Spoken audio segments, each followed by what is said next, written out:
G'day folks, my name's Ron Bishop from Timaru, New Zealand, and I'm here today on this video to record my life story. I've lived for 7 decades.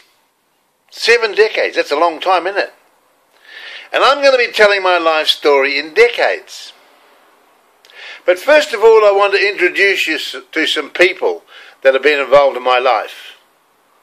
First of all, my mother. Now, unfortunately, Mum can't be here today. She died over 30 years ago. And she died of cancer.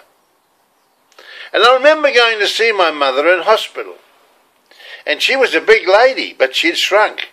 There was bugger all left of her. She was lying there, dying of cancer. And as I saw her lying there, I started to think about my ancestors. Where did I come from? Who was I? Where did Mum go to school? Did she have a boyfriend before she met my father? All these questions I started asking my mother.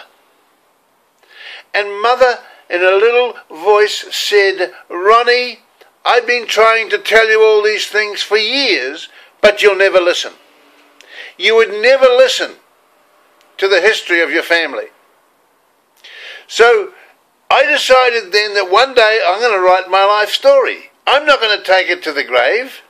The cemetery is full of people with best kept secrets. I've got it written in a book called Best Kept Secrets. Here it is here. The Best Kept Secrets in South Canterbury. The lady on the front cover of this book was 102 when I recorded her story. She died at 103. But I've got her story. She told me her story and it's in the book. This book is full of people's stories. Only because I went round and said to them, "Listen, I would like to write your life story." So they let me write their life story. My father had a sister, his older sister. She confessed, when she was 90 years of age, she confessed that she'd had a baby before she got married to her husband. The whole family was shocked. So they found the baby. The baby was over 70 years of age, living in Australia. They found her. And she didn't even know she was adopted. They also found the father of the baby. He was 100 years of age, living in an old person's home.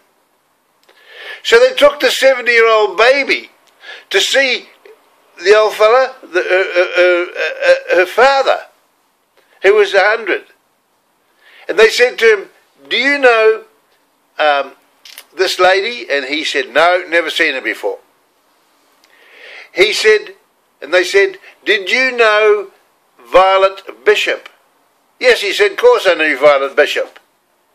"Is this her baby? Is this my daughter?" He knew. He was 100 years of age and he knew that was his daughter. Never seen him in his life before. There's a lot of stories like that out there. In this book, I wrote a story about a man called Dave Annett.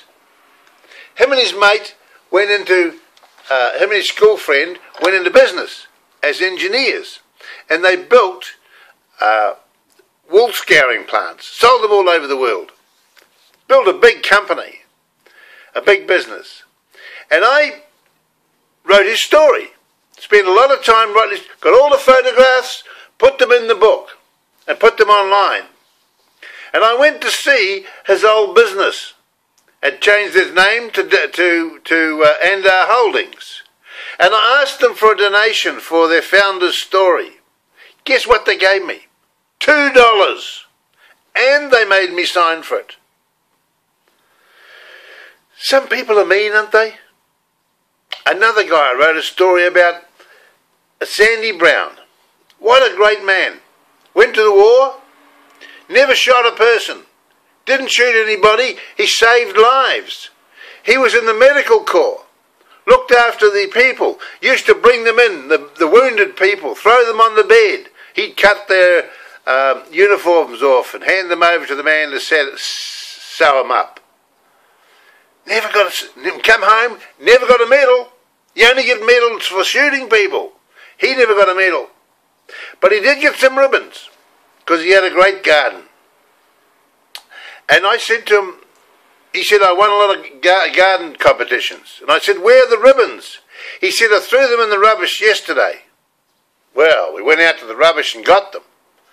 And I took a photograph of them. And I put them in the book with his story. And I rang up his boss that he worked for 20 years. And I said, I've written Sandy's story. Will you give a donation so I can publish it? No, he said, we know him nothing. We know the man nothing, he said. So then I went to Sandy's son and said, Brownie, I've written your father's story. Will you give us a donation? He said, no. I haven't spoken to my father for over 20 years. 20 years. And then when he heard that I'd written the story and it was in the book, he rang me up. And he said, I want Dad's story. I said, yeah, fine. Give us $100. He said, $100? Oh, it's only worth $10. Nah. Some people are so mean. Nolene Hall wrote her story. She was in a home she was in a retirement village when I saw her. Bit of dementia, but she was right with it, and she wanted me to tell her story. I got all the photos together. I put them in the book. Now she was loved the wool. She was founder of the Spinning Wheel organisation, and she had wool everywhere. So I put some wool around her neck and took a photo. Her daughter rang me up and said, we don't want you to publish Mum's story because you got that stupid photo with the wool around her neck. Some people are mean, aren't they? Some people are mean. What other story did I write about? Oh, I wrote about the largest piano in the world. There's a young fella in Timaru built a piano. He was 19 when he started the thing. Largest piano in the world. I've got a photo of that and a bit of a story. It's in the book. All in the book. Phar Lap. I went to Australia, to Melbourne, and I photographed Phar Lap's saddle and bridle. And I put it in the book. And on his 80th birthday, I went out to where he was born, where Phar Lap was born, and took photographs and videos. Only half a dozen people there. But you see, I've got a photograph of Phar Lap's father, mother, and brother. It's in the book. Stuff in this book you wouldn't, it's not printed anywhere in the world. I've got John Key, Prime Minister of New Zealand, riding a push bike. I got Piggy Muldoon, former Prime Minister of New Zealand. They called him Piggy, so I put him alongside a pig. We got snow photos of 2006 in Timaru, New Zealand. Churches. We got Maori Rock Art Centre. We got Bring the Farm to the Town. This little farm here, see this here? This is a garden. This is an ex-farmer's garden. He's in his 90s, well into his 90s, and he did this on his garden, and I took a photo of it and wrote the story about it, and he's so grateful. Folks, we've all got a story. You've got a story. Don't take it to your grave. Tell your story. I don't care how you tell it. Put it in a book. Do it on video. I'm doing mine on video because I haven't got time to write books. But tell your story and tell the truth. Tell about everything that happens. My story is going to be 7 chapters, main chapters long, because it's going to be every decade, every 10 years. I'm going to talk about my story on this video. And you'll be able to buy my video in my library, because I've got my own library online. Some of it will be on YouTube. So be able to see some of the things that I did and some of the things that I can help you with, because I've been around a long time and I've got a lot of wisdom, I've got a lot of experience I can help you with. Okay? So listen, I'll catch you when I get back, and keep your powder dry, okay?